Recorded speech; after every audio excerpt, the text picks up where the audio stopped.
Well, it's always good to turn back the clock and reminisce, and we're going to go back to 1992, the Miracle Mile, and I'm joined by Ken Tippett. Of course, it's a very special race as far as the Tippett family is concerned. Well, Ken, 1992, and the smiles there already, and what a wonderful performance by Franco Tiger and the trainer, Glenn Tippett.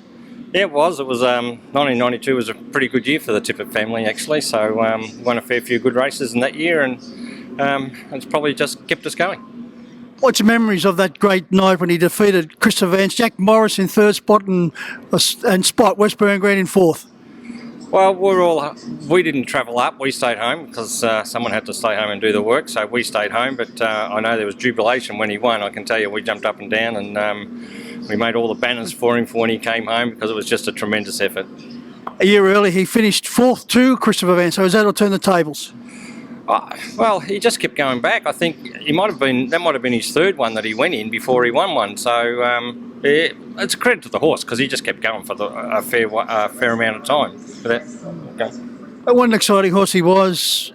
116 starts, 43 wins, 36 placings, just 9,000 short of the million mark. That's exactly right. Well, chuck in some trophies and some things along the way and it takes him over $1 million. But he was a special horse off the track as well. He was just a unique character. Our place, people won't know it, but there was, I think we had 16 boxes inside and 10 yards outside, and he was the first one worked every day, and we just let him go. And then every day he'd just go in from box to box, clean up all the feeds, and then head out to the yards and clean up all the feeds. But he knew when it was time to go out in the middle paddock, he was there waiting for us. He was a character. And Ken, what made him a special horse on the track? Oh, he tried. And that's something you can't give them. You know, if they don't try, they don't win. And he just had a great will to win. And boy, there's not many of them around with the will to win like he had. As I mentioned, trained by your brother Glenn, and Glenn virtually got involved in harness racing courtesy of you. Well, that's exactly right. I was a bit horse mad when I was younger, and we lived in Altona, and we moved to Altona West, and we owned a shop in Seaholme for a while. And one of the blokes that came in, he was a rodeo rider. Then when we went to Altona West, he got himself into harness horses. And one day I went out and drove one up and down. We used to work it along this drainage area where the seawater came in and went out. And I was late there one day, and the water had come in. And I was actually driving the horse, and then it went into the sewerage area and cut its legs. So Glenn said, I'll buy that and we'll do something. And that's how it started. It was really, I got him going and he continued on. And Ken, how did the Tippett family get involved in harness racing in the first place? Well, that was through my father. He's a bit of a gambler, and he had a few business people who were his friends in Altona at the time, and they were involved in gallopers, and he bought a gallop unbeknownst to my mother. He didn't tell her for a while either, I'm here to tell you, and we went to his first start. It was a 2-year-old race at Flemington, and actually won that, so it was all systems go from there. So from the gallopers into harness racing? Into harness racing, the same crew. They then bought a harness racing horse with Peter Ward. It was a horse called Young Globe, and it was a really nice horse. He won lots of races at the Melbourne Showgrounds, and that got them going. And because we followed it around everywhere, we got him, Glenn and I, then that's how we really got involved. And just going back to Franco Tiger, Glenn always made sure there was a champion reinsman sitting in that seat. Of course, Brian Gath successful in the Miracle Mile, but geez, there were some good names sat behind him. Yes, I think between Glenn and Eric Anderson, who owned Franco Tiger, and he was a great supporter of Glenn's, he always liked the best, so he always said to Glenn, well, we have to have the best. If we're going to buy the good horses, we'll put the good drivers on, and that's what he did. I think between them they chose the drivers, but I would say at the end Eric had the say. Of course, the names such as Brian Hancock and the great Gavin Lang.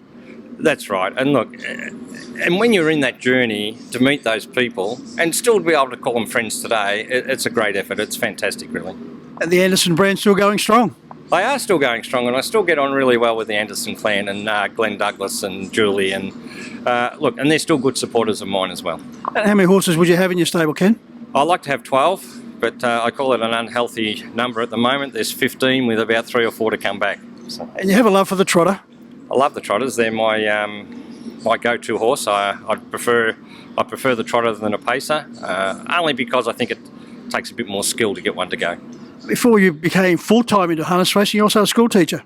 I was. I I was with the education department for a bit over 16 years, I think it was, and I enjoyed every bit of it, but the harness bug and horse bug, that gets to you, and I got great support from my wife. She always said to me, well, if that's what you want to do, go and have a go at it. And even today, she's retired, but she's up and down the highway with me every week, and she's in there now trying to get things done.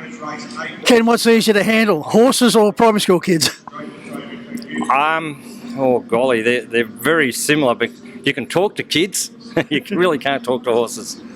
You must have plenty of patience and care and love about the horse, because a horse by the name that's here tonight at Club and Angle, Prothesis going around in the Group 1 event, you've had to apply all those to him.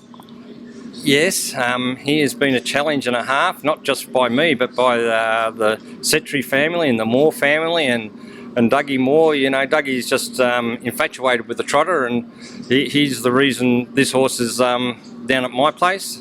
But the story behind him, it's a big story, and it probably takes a fair whack, but the bottom line is he's a bit claustrophobic and he likes to burrow out of stables, and when he tried to do that one time, he took all his side out, he took his back legs out, he took his hocks out, his knees out, and it took a mammoth effort to get him back to health. And when he did get back to health, instead of him wanting to pace, his pacing bred, he just decided he wanted to trot, and that's how I ended up with him down at my place.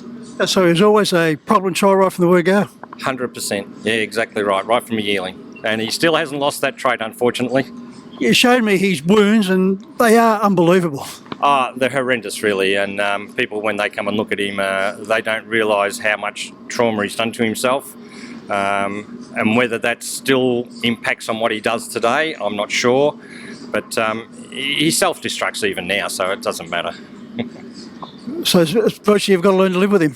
We do. We work around him. And he's such a beautiful horse, you know, he's great to have around. The kids love him. I've left him up here with Tian and G-Mac for this week, and Tian sent me a message during the week to say that if I want to ever leave him here, she's happy to look after him. So that's the type of horse he is. When you look back through your career so far, Ken, and career highlights? Oh, the career highlights are definitely the Victoria Trotters Derby, New South Wales Trotters Derby, with the horse called Rats, and we won the Gremmel Series in Adelaide. So I really appreciate that horse, and the journey that Flaming Roadstar took me on, who was bred by Brooklyn Lodge, and I enjoyed that journey as well. You've got a very strong association with that particular company. I do. Look, they're great supporters of mine, and Janet and Dougie and Mel and Benny, they're right behind me, and they treat me as one of the family. Well, Ken, it's been great to catch up with you, and good luck, and particularly with Prothesis. He hasn't won a race for a while, all that 4 years, so all that patience hopefully will be rewarded. Oh, one day he will win a race and we'll be over the moon. I hope it's tonight. It'll be great because Dougie and Janet are here. Ken, great to catch up with you. Thanks for your time. Thanks very much. Catch you later. Bye.